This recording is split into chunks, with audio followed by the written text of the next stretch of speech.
Shots ulit po with Dr. J. Andy Howe bringing the action. The debut of Gilas Pilipinas 5-on-5 team, Doc.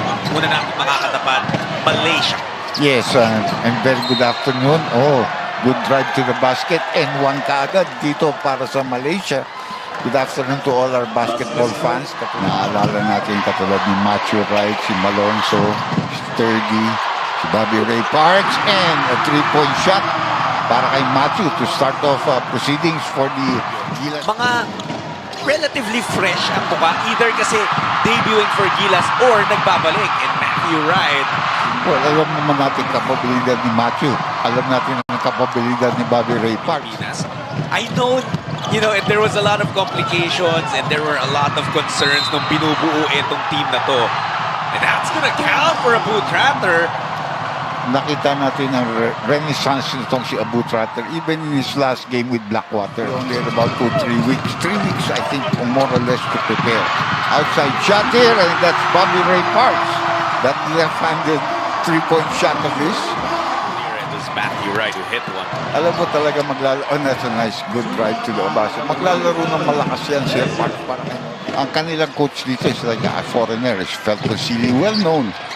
Oh, nice shot from the outside. Good setup play. So they're down by only 3 right now. Doesn't get it. Rebound of Malaysia. It's Lee pushing it.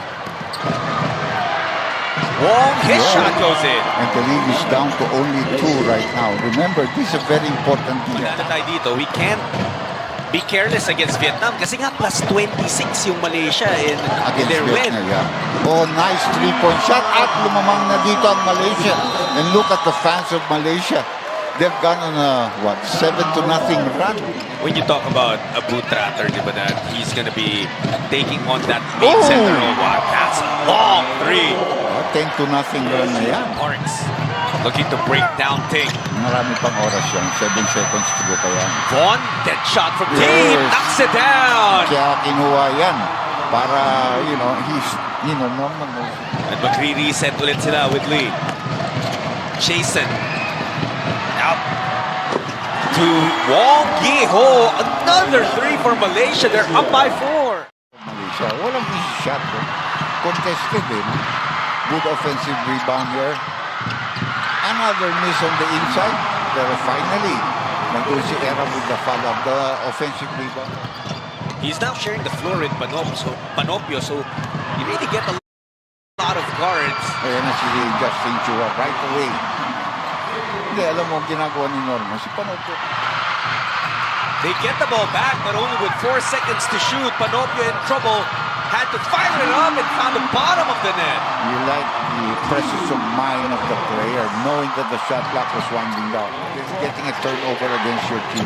And the game is tied once again, 22 apiece. Malaysia has not scored until that basket by Ting. 15 minutes.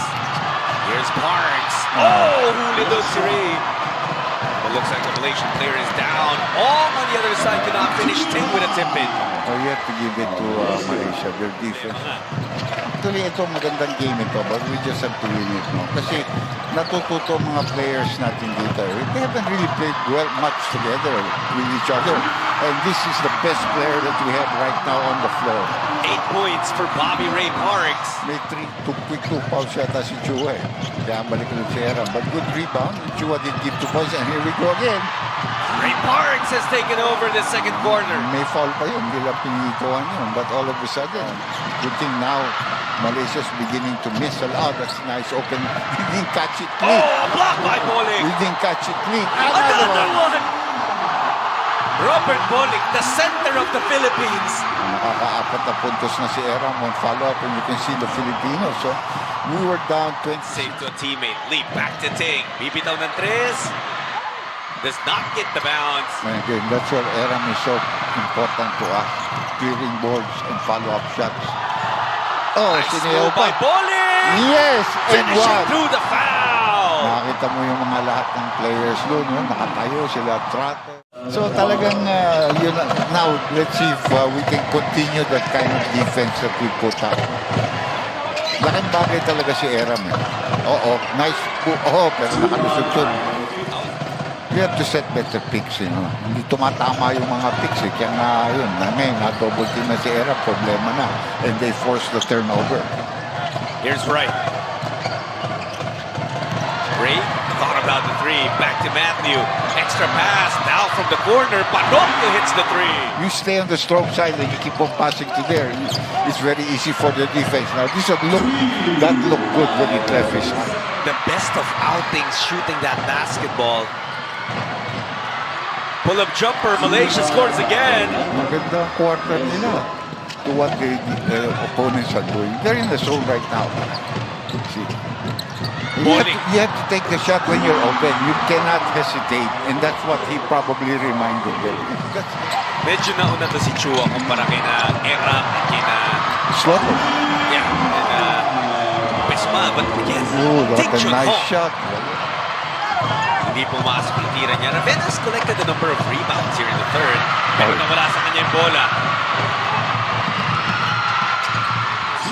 Si Coach Norman Black as a head coach of Aguilas Pilipinas team. He has been busy as team consultant, assistant coach, pero ngayon na lang ulit siya naging head coach ng National South. Slows down. BKK Chua, only 2 to shoot. Parks has to take it. Good line. Hindi lang pumasok. Ravena with the offensive rebound and the stick back. Stop complaining and start playing. Ayun, Because if you don't, ganyan na mangyayari. Ayun, nakita mo yung reaction ni Coach Norman. Anong ginagawa natin? In the group A. Well, we have to be careful against Vietnam. No? Kasi di ba kung mag-end up na 1-1 lahat o magkaroon ng quotient system, keeping Malaysia alive in this game, they get another chance. Oh! That's Jason Lee with Philippine basketball. Saka medyo marunong para ka maglaro sa dayo. Nice pass. Alonso muscles his way in. FIBA, of course, on top of all of this. But the rules of Thailand is not the FIBA rules. I mean, we will also have that privilege again kapag tayo na ulit ang host. Oh, nice play here. Tingnan natin kung makatapos tayo jack ng pass play. They opt for a three, and it goes! Money! Napatay yung mga Pilipino. Park shadowing Tin Chun Hong. Magaling talaga ito. Yung crossover. Back to the action of men's 5-on-5 basketball sa 33rd Southeast Asian Games. Alonso hits a three as well. A significant advantage din talaga dito sa Group A na tatlo lang kayo because you play one less game. Although I think sa Philippines, we could use a lot more workouts. Veteran, relax boys. He has the ball now. Ray says, excuse me to the defense. Siyang hindi nagmimitis ng masyado mga layup.